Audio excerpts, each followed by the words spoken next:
Thank you very much for joining us for the main news on Camnet TV. To present it, my name is Marco Kozi. Let's take a look at the stories making the headlines. Police in LUSAKA'S KANYAMA constituency refused to give a medical report to a GBV victim. FFTUZ, a cause for aggression in the fight against cholera. Government to deliver development to all parts of the country. And in international news, the World Health Organization declares Cape Verde free of malaria. And in sports news, hosts Cote d'Ivoire to play Guinea-Bissau in AFCON opener Saturday. For details of these and other stories, join us shortly after this break.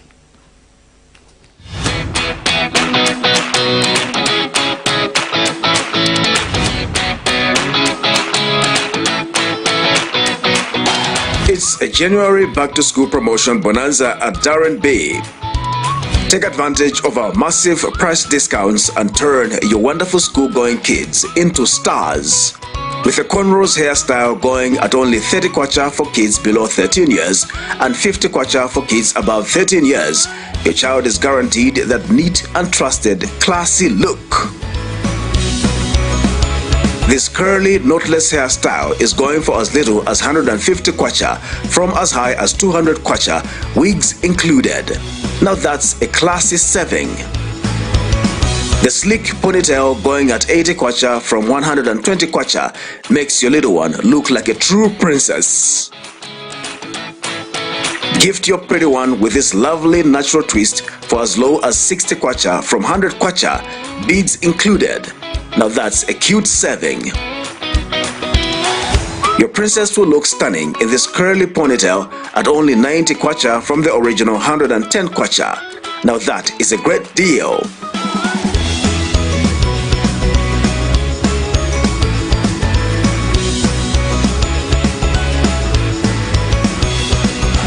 You will find us along Mosi Road, 4th Close, on the left after Kalikiliki Police Post in Ibex Hill, Lusaka. We are open from 0720 to 17 hours, 7 days a week. Call us for appointment bookings on 0772 870588 or WhatsApp on 0972 04 9213. Darren B, a touch of class.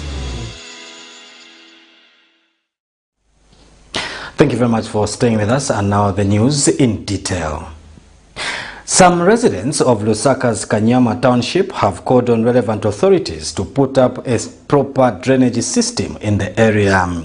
Residents spoken to say the current drainage system in the area is not sustainable as water does not flow but remains stagnant.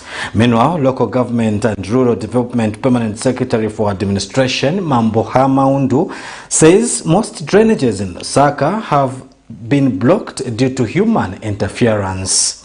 Mr. Hamaundu has urged members of the general public to ensure that no garbage is dumped in drainages so that they serve their intended purpose. Here's a report. An effective drainage system allows the free flow of water and in many situations reduces the chances of water building up and property flooding. Stagnant water and lack of good sanitation create breeding grounds for cholera and malaria. Lack of proper drainage systems since time immemorial have been a challenge in most parts of urban Zambia, despite efforts that have been made through projects such as the Millennium Challenge project. It is for this reason residents of LUSAKA'S KANYAMA township are calling on the government to construct better drainage systems in the area.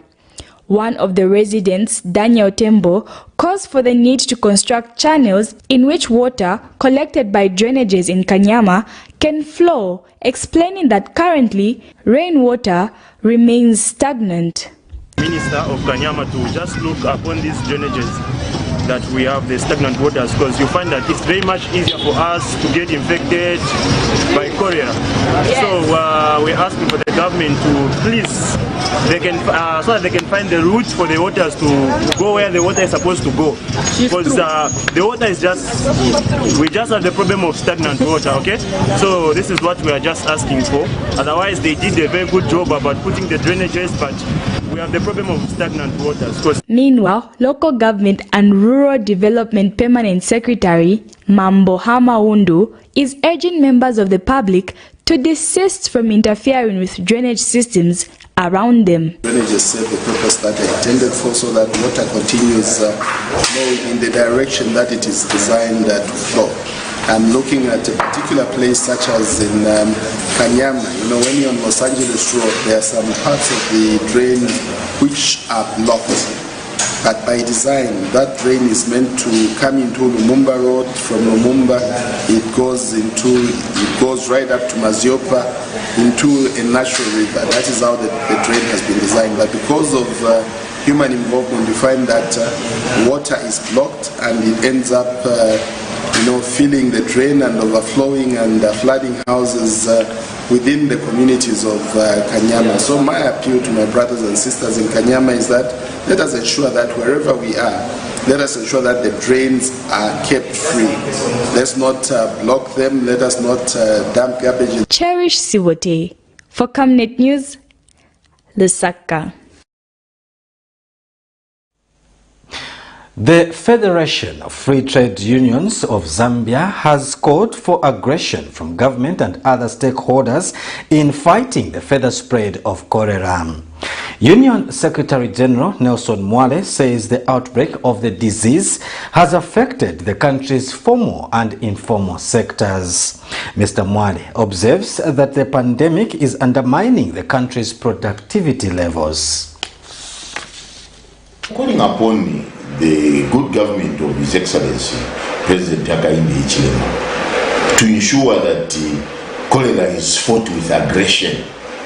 Can the people in the key ministries like Minister of Health, Minister of Local Government fight cholera with aggression, so that at the end of the day we are able to save the lives of our workers? As we are moving, we see a reduction in productivity.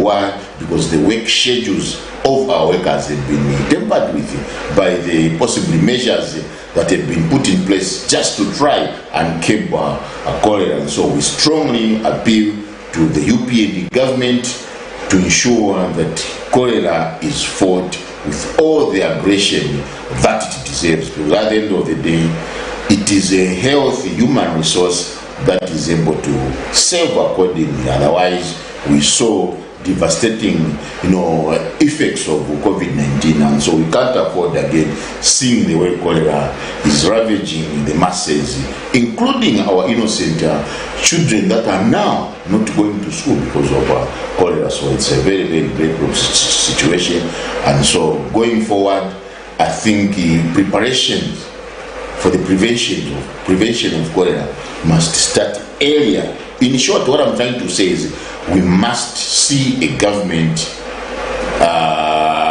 that work towards being, proactive and not reactive.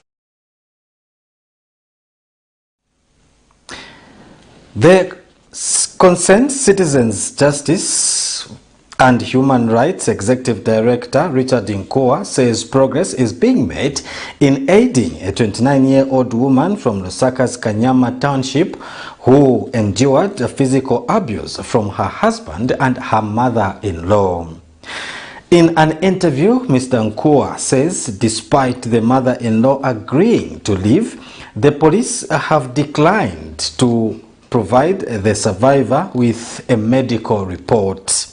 Recently, Precious Chongo shared her story with Camnet News, accusing her mother-in-law of influencing her husband's abusive behavior, leading to her eviction from their matrimonial home.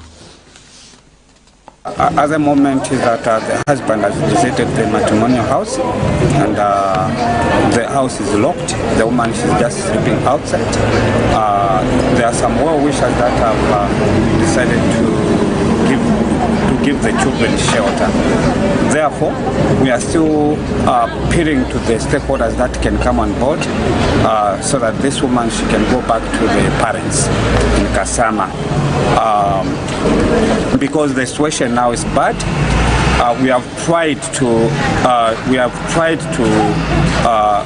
push the matter back to the police, but again there are some resistance from the officers to help the lady with the medical report.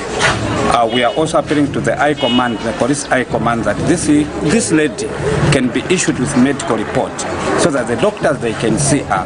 Because 3 days ago the same lady, she was beaten. But we don't see the reason why. We don't know the reason why the police are refusing, because the medical report which was issued earlier were cleared by the same husband. And we said the police, they should really issue the fresh medical reports, but there is a resistance from the police. We don't know the reason why. So it's our plea that this lady, she can be reissued with the fresh medical reports so that the doctors, they can see her. Residents of LUSAKA'S Bauleni compound have complained that the high cost of mini meal is compelling them into misery. Those interviewed by Camnet News say having 3 meals a day has become impossible. Monica Jibea says they have resorted to eating mangoes and only have 1 meal a day to survive. Meanwhile, Catholic priest Father Laston Lupupa underscored the need for citizens to look beyond mealie meal, saying collective enhanced agriculture productivity is the answer to many of Zambia's challenges. Here's a report. Mealie meal is Zambia's staple food, as 99.9% of households believe if one has not eaten shima, it means they have not eaten at all, despite having other meals. Republican President Hakainde Hichilema has made several assurances to address the price of mealie meal, which is currently fetching between 250 kwacha and 400 kwacha in some parts of the country.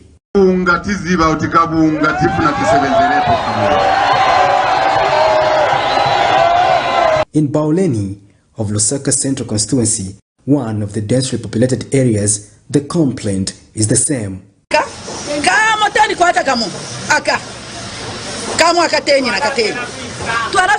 Monica Chibea and the sister tell Camnet News that they are happy with the various development initiatives under the Constituency Development Fund, but that mealie meal must be a priority. Tuloti mnakonza bwino estikana manje unga mwantu mwatipaya ipilizi mgwezeko pangono chukwata papata wakusogolo patishiteko chapelo kama oloma chani chichape oloma wani eite chape we oloma wani eite chanoti do something shona inzake pamwamba.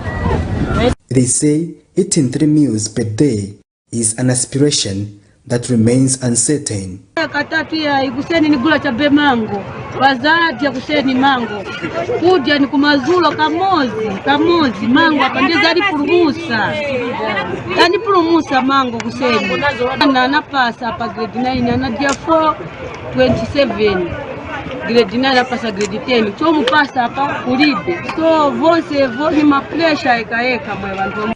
For the Millers Association of Zambia, days of cheaper mealie meal are seemingly over, given the cost of purchasing maize from farmers, which is currently pegged at 280 kwacha for a 50-kilogram bag of maize and associated costs of production. I think we've seen a reduction in terms of the sales for our commercially produced mealie meal. The impact is there, but obviously you expect such whenever you make any interventions, and I think it's normal that such distortions are created. But this is why we're saying we need to quickly look and find a balance, because look, we are sitting on expensive maize. Catholic priest Father Laston Lupupa underscored the need for citizens to look beyond mealie meal, saying collective enhanced agriculture productivity is the answer to many of Zambia's economic challenges. There is no need to rely on maize only. Who told us that only maize is food?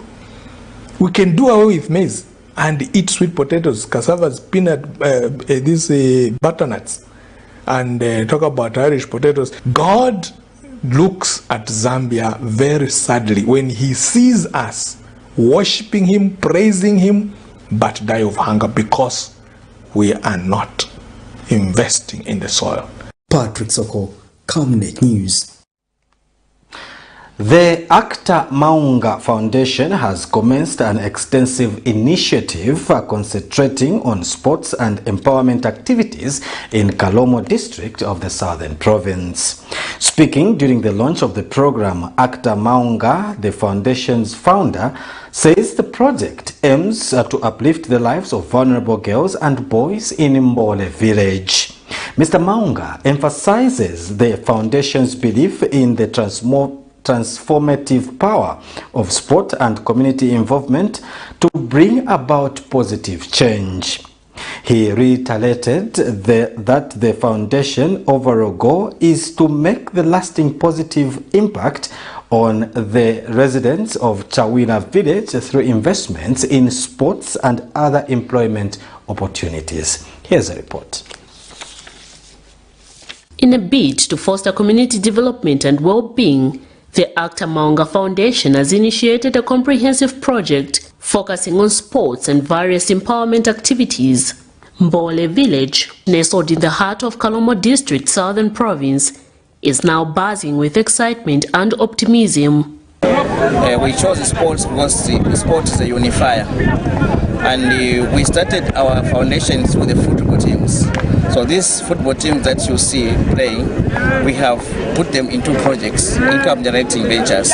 It's not only football, they're also involved in income generating ventures, so that they also put their skill in football, so that we are also able to identify players from the top that we can advance to certain divisions. The foundation, led by its founder, Acta Maunga, is known for its remarkable efforts in driving positive change in rural communities. Their work revolves around fostering socio-economic development in underserved communities. Now they have turned their attention to Mbole village, recognizing the immense potential that lies within this village. Beyond sport, the foundation is organizing empowerment programs for the local residents, focusing on skills development and entrepreneurship. This is aimed to equip individuals with the tools they need to improve their lives and contribute to the overall progress of the community. For a long time, since independence, the rural areas have been neglected, and our standard of activities in the village was so low.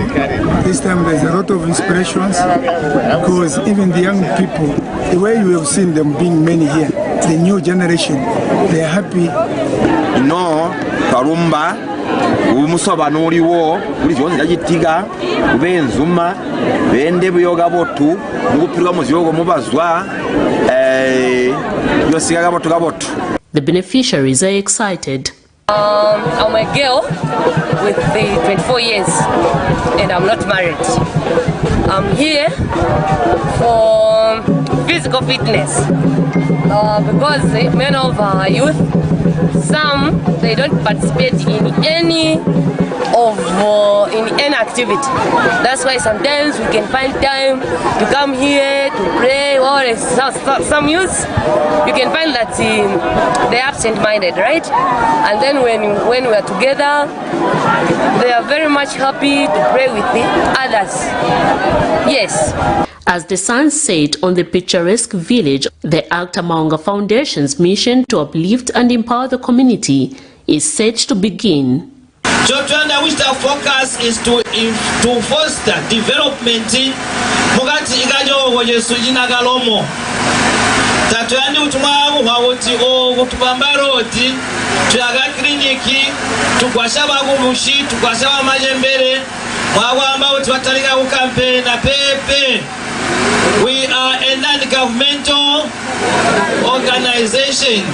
Miriam Kaimba, reporting for Camnet TV News.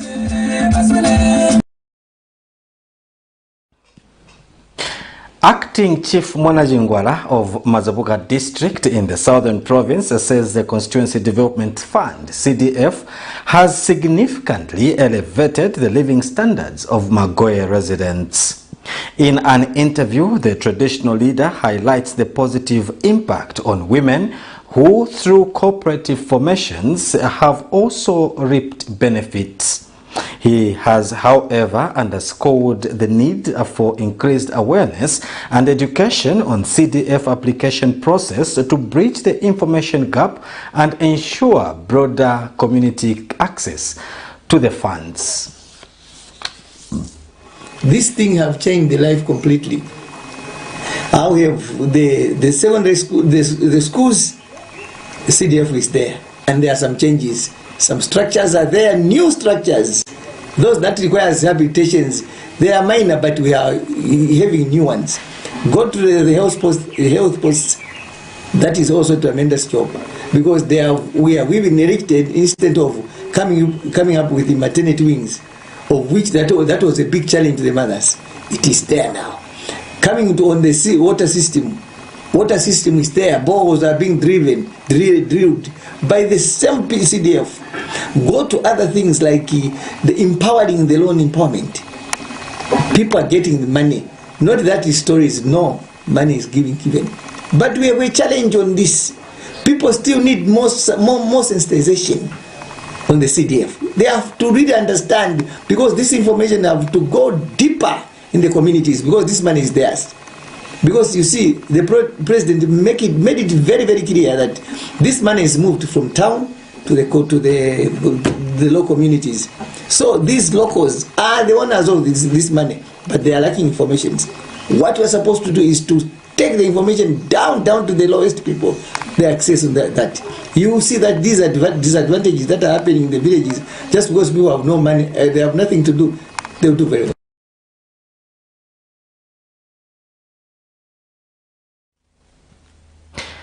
Government says it will continue embracing inclusiveness in the way it delivers development in the country. Ministry of Information and Media Director spokesperson Henry Kapata says the new Dawn government wants every Zambian to benefit from developments such as infrastructure.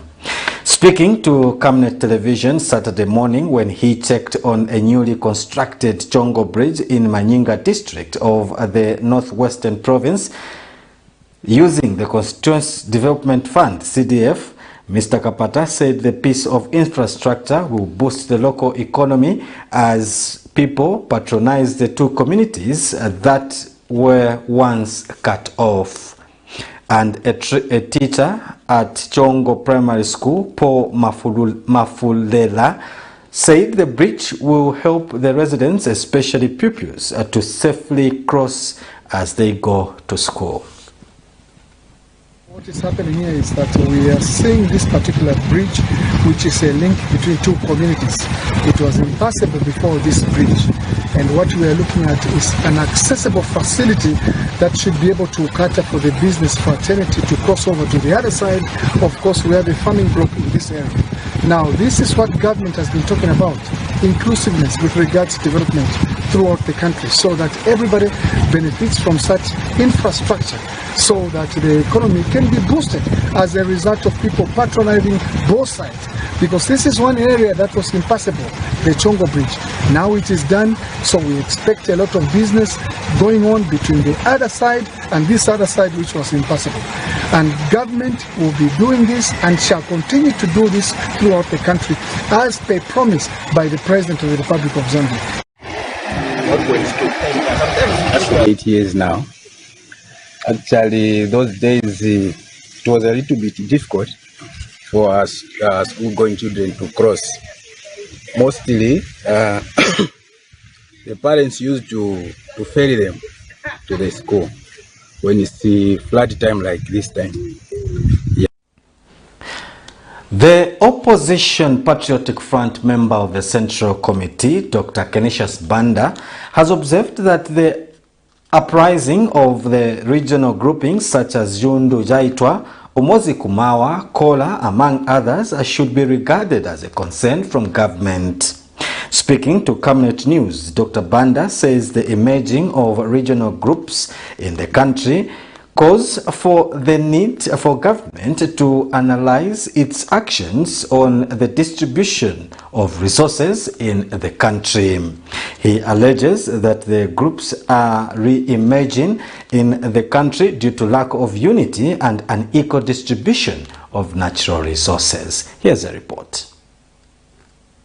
The formulation of regional groups in some parts of the country, such as Umozkumawa, Junduyaitwa and Kola Foundation, among others, has come under fire from various stakeholders who believe the groups are champions of tribalism, which is against the country's motto of One Zambia, One Nation. Among stakeholders who have condemned the formulation of these groupings is the House of Chiefs, which called on Zambians to uphold unity. But in an open letter dated 9th January 2024 to Zambia's President, Hakainde Hichilema, the Umozkumawa Foundation demanded that the next Foreign Affairs and International Cooperation Minister be appointed from a particular region, a move which has left many questioning whether or not the alleged regional groups are champions of tribalism. But Opposition Patriotic Front member of the Central Committee, Dr. Canisius Banda, says this should serve as a wake-up call to the government and should analyze the rising of the groups. It's a wake-up call. It just shows that there is lack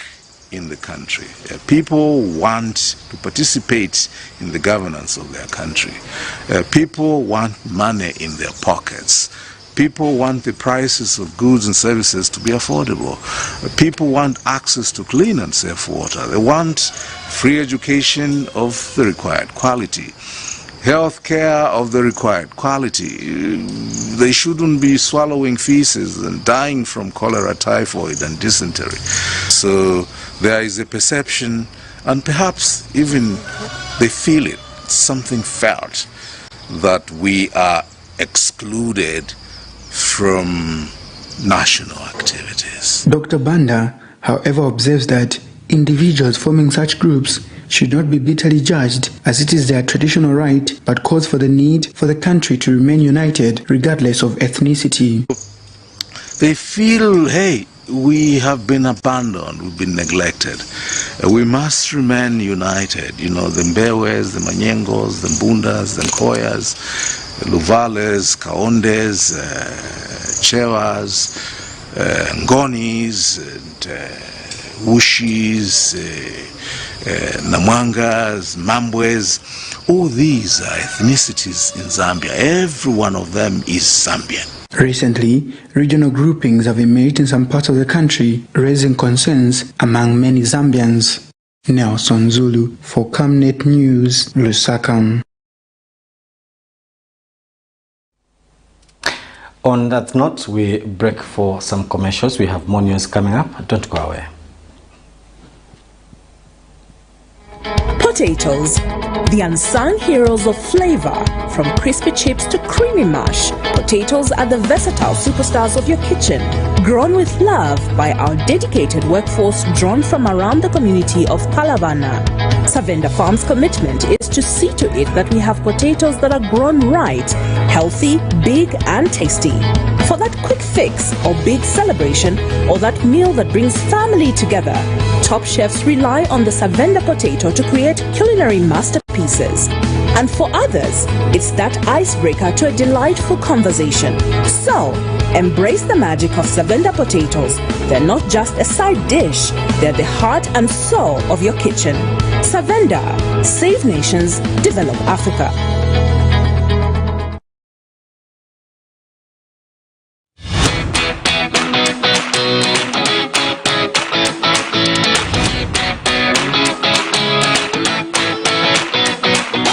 It's a January back-to-school promotion bonanza at Darren Bay.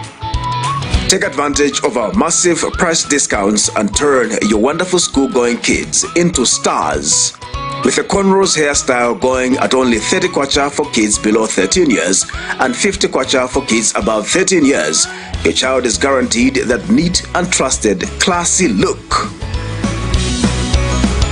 This curly, knotless hairstyle is going for as little as 150 kwacha, from as high as 200 kwacha, wigs included. Now that's a classy saving. The sleek ponytail going at 80 kwacha from 120 kwacha makes your little one look like a true princess. Gift your pretty one with this lovely natural twist for as low as 60 kwacha from 100 kwacha, beads included. Now that's a cute saving. Your princess will look stunning in this curly ponytail at only 90 kwacha from the original 110 kwacha. Now that is a great deal.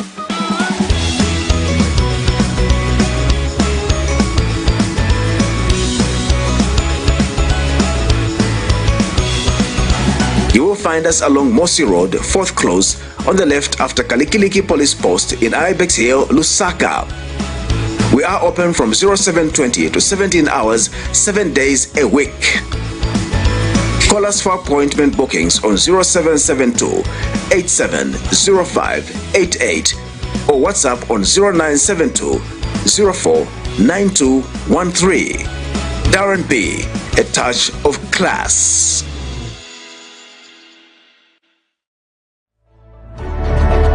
Water is life. Each drop counts and each must be cherished. Our tried and tested product meets all international standards. With our smart drip technology, we aim to deliver precision irrigation designed to reduce blockage and wastage, ensuring a high yield. Renglow, your smart irrigation partner.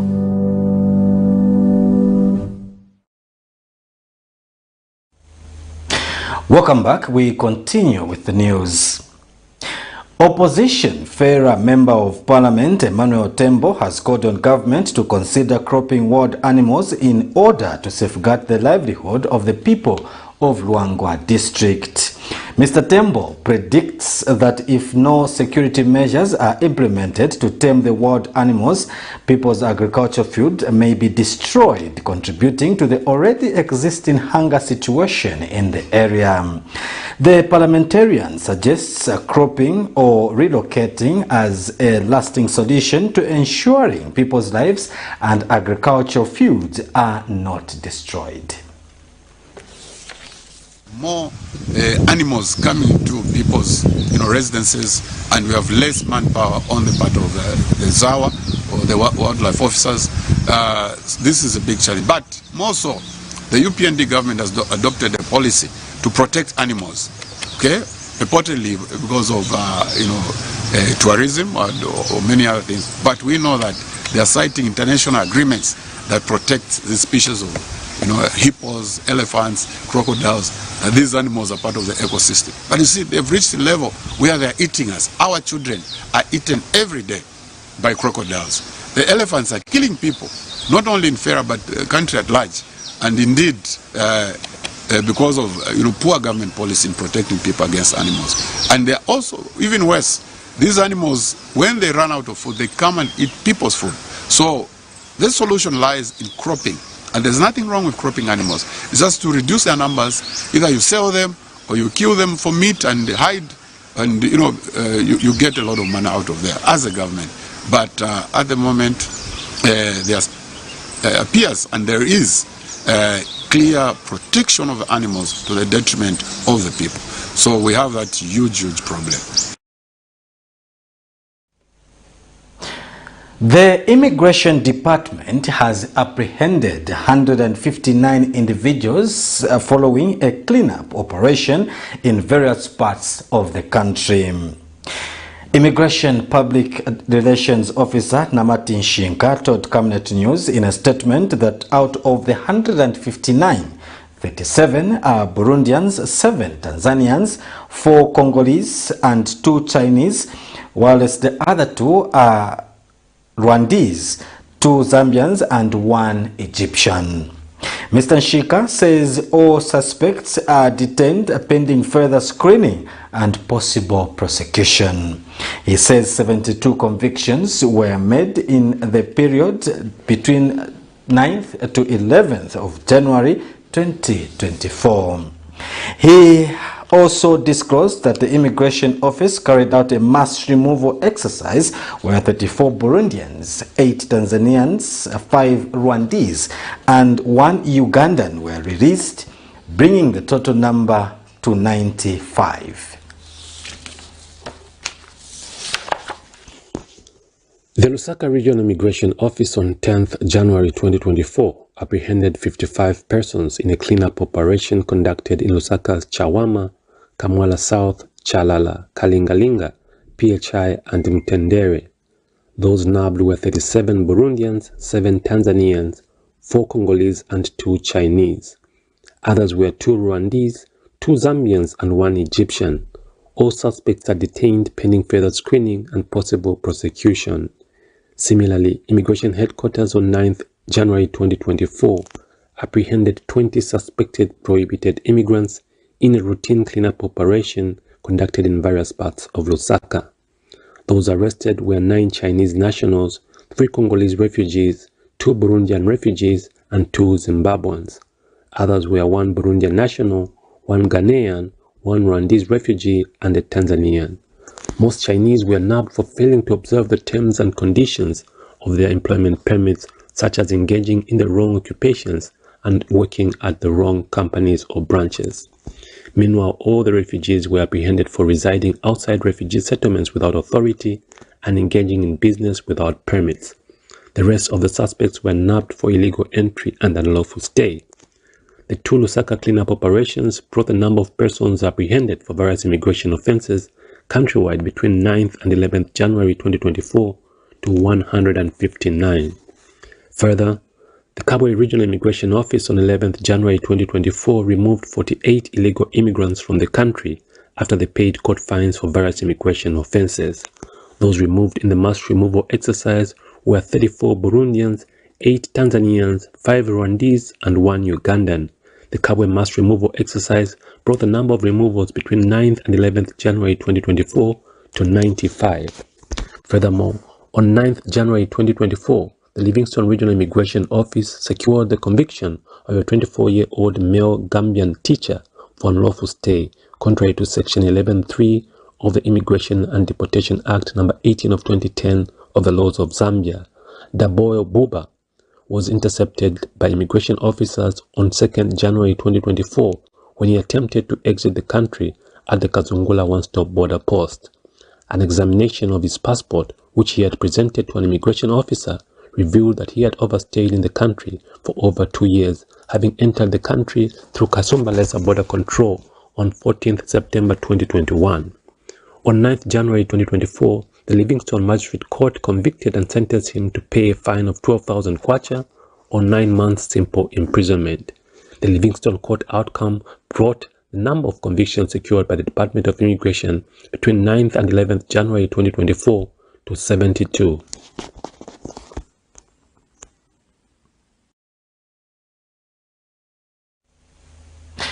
The Zambia National Marketeers Credit Association, ZANAMACA, has called on marketeers across the country to ensure that they trade from clean surroundings to significantly contribute to the fight against cholera.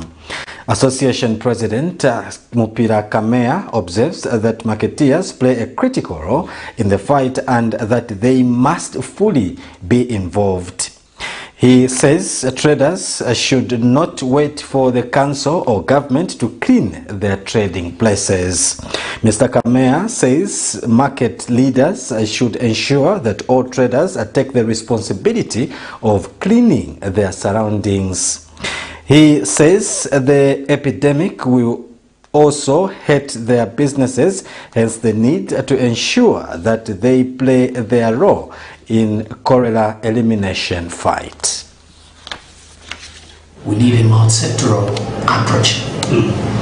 All of us at individual level, at community level, and that also includes the private sector. All these, groups of people must be engaged.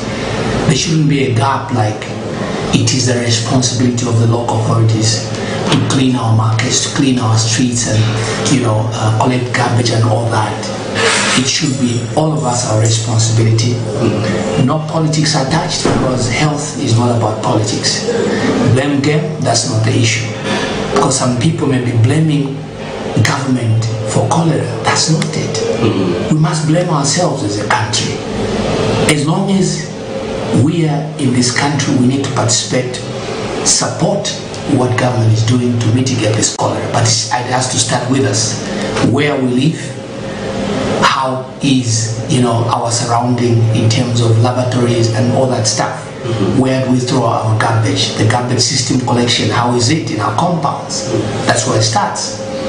Look at the diaper arrangement, because every woman now wants to have a diaper for their kids. But when we were growing up, there was no diaper. You know, there was a system of disposing of, you know, whatever fecal matter. We take another break. Still ahead, we have international and sports news. Don't go away.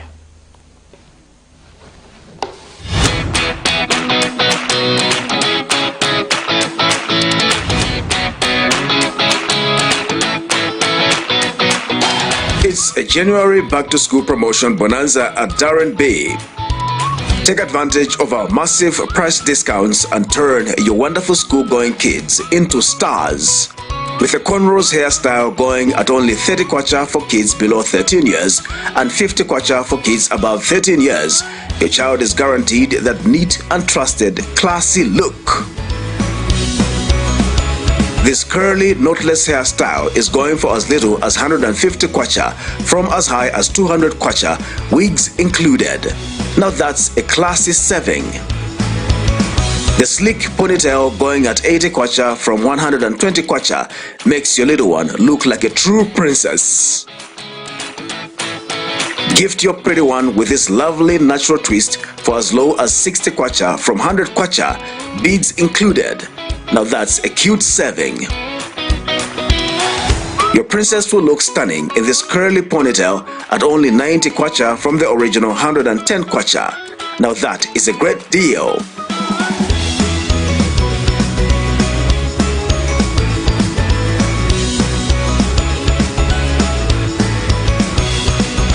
You will find us along Mosi Road, 4th Close, on the left after Kalikiliki Police Post in Ibex Hill, Lusaka. We are open from 0720 to 17 hours, 7 days a week. Call us for appointment bookings on 0772 870588 or WhatsApp on 0972 049213. Darren B, a touch of class.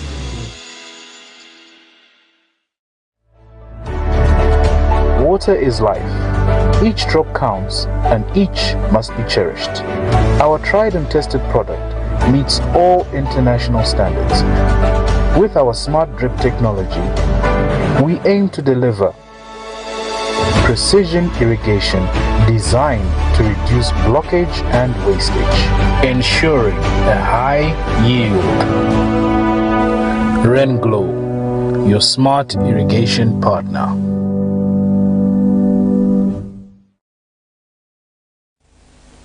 Welcome back, and now in international news, the World Health Organization has declared Cape Verde malaria-free.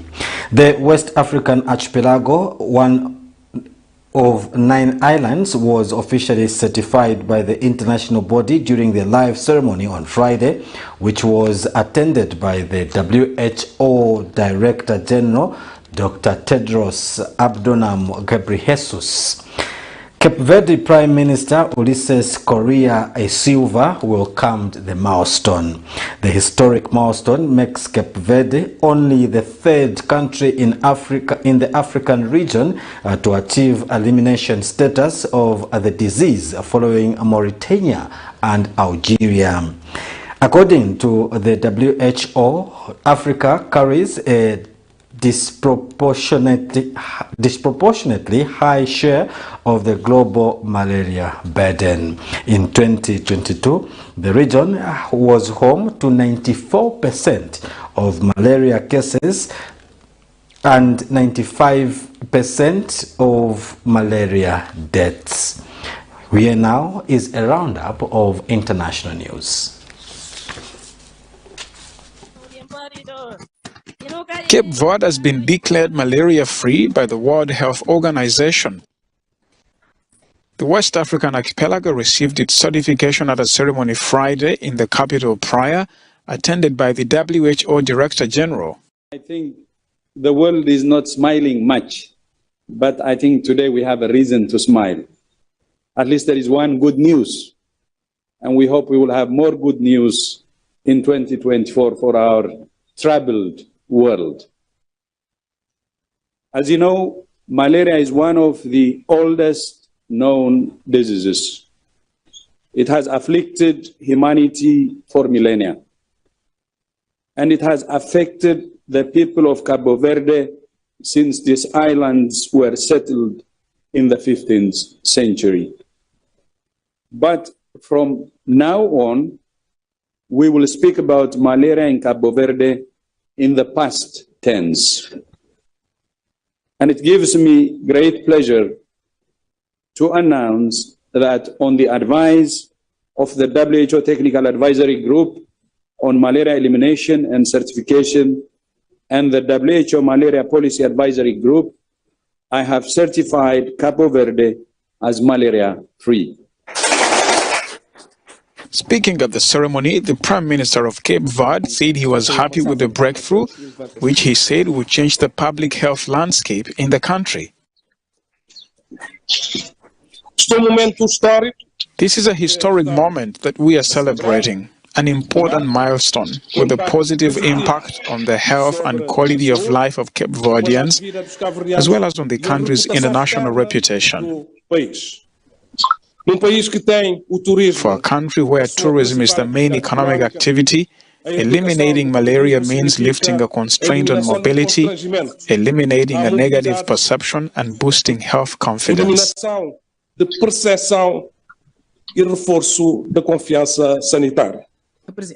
Cape Verde joins Mauritius and Algeria as the third African country to eradicate malaria.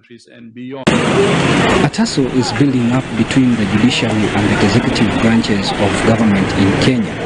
This follows President William Ruto's remarks where he claimed that the judiciary is working with some unnamed people to trail his government policies through court orders. But a section of lawyers have tasked him to name the judges. The maxim of the law has always been, he who alleges has the burden of proof. When you make allegation, you are directly accusing someone of having done something. The only way for we to believe what you are saying is for you to come with the evidence. Let me give you an example. Judges came to office through a process, and for them leaving an office, it is through a process, and that process is stipulated in our constitution. The Law Society of Kenya organized a peaceful protest against the president for his sentiments in what they term as the president overstepping his mandate of upholding the rule of law. The president of Law Society of Kenya maintains that William Ruto's remarks could throw the country into anarchy. If the president would want to say that as a Kenyan, he can choose which order of the court to obey or not, what makes it different from any other Kenyan from saying we are not going to obey those orders? The path that we have taken is a path that can only lead us to one result, and that is anarchy. The opposition, on the other hand, maintains that the president is trying to intimidate judges into giving court rulings that only favor his government. This is an important country, not just in the region, not just in the African region, but the world. And therefore, if Kenya gets it wrong, and we allow a situation where judges will be intimidated into issuing orders that just favor the executive, then we have lost it. The Chief Justice Mark Camnet earlier responded to President William Ruto that the judiciary and the executive are equal arms of government, and that judges will carry out their duties without fear or favor. Pressure is mounting on President William Ruto to follow the constitution and obey court orders. Ronald Agag for Africa News in Nairobi, Kenya. On the final day of the preliminary hearings in the Israel genocide case, Israel's defense focused on the October 7th attacks. It said Friday it took measures to protect civilians in Gaza and blamed Hamas for the high civilian death toll. South Africa's Justice Minister, who leads the nation's delegation, stood by his team's case. Today we have heard Israel's purported justification before the ICJ.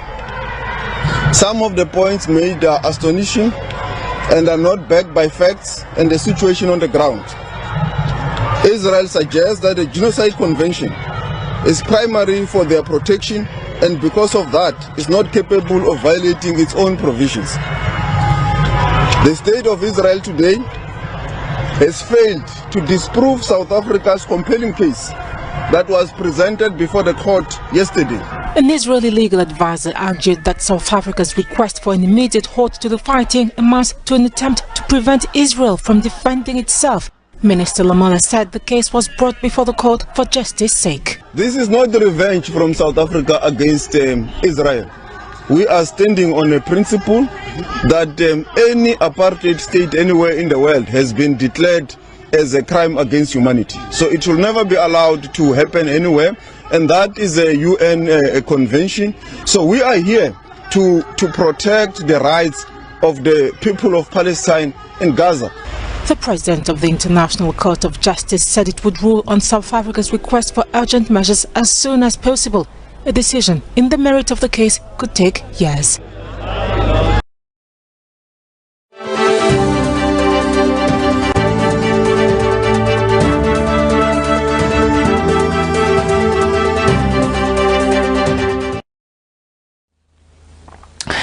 And now in sports news, all is set for the 34th edition of the African Cup of Nations. The continental showcase kicks off in Cote d'Ivoire on Saturday. The AFCON, the 2023 AFCON, which was initially scheduled for July 2023, is taking place this year. Cote d'Ivoire is hosting the event for the second time in its history. The opening match will pit hosts and two times AFCON winner Cote d'Ivoire against Guinea-Bissau. The fixture will kick off at 8 p.m. local time and will be played at the newly built Mbappé Alassane Ouattara Stadium. Is set for the 34th edition of the Africa Cup of Nations. The continental showpiece will kick off in Cote d'Ivoire on Saturday. The 2023 AFCON was initially scheduled in July 2023, but is taking place this year. Cote d'Ivoire is hosting the event for the second time in its history. The opening match will pit host Cote d'Ivoire against Guinea-Bissau. The fixture will kick off at 8 p.m. UTC and will be played at the newly built Mbappé Alassane Ouattara Stadium. African giant Nigeria will then take on Equatorial Guinea on Sunday in Group A's second match. The 24 teams taking part in the tournament are divided into 6 groups. Reigning champions Senegal will seek to retain their crown. According to media reports, at least 1.5 million people are expected to attend the event. Matches will be played in 5 cities, including the capital Yamoussoukro and economic capital Abidjan. To end the news, a look at the stories that made the headlines. Police in Lusaka's KANYAMA constituency refused to give a medical report to a GBV victim. FFTUZ calls for aggression in the fight against cholera. Government to deliver development to all parts of the country. And in international news, WHO declares Cape Verde free of malaria. And in sports news, hosts Cote d'Ivoire to play Guinea-Bissau in AFCON opener.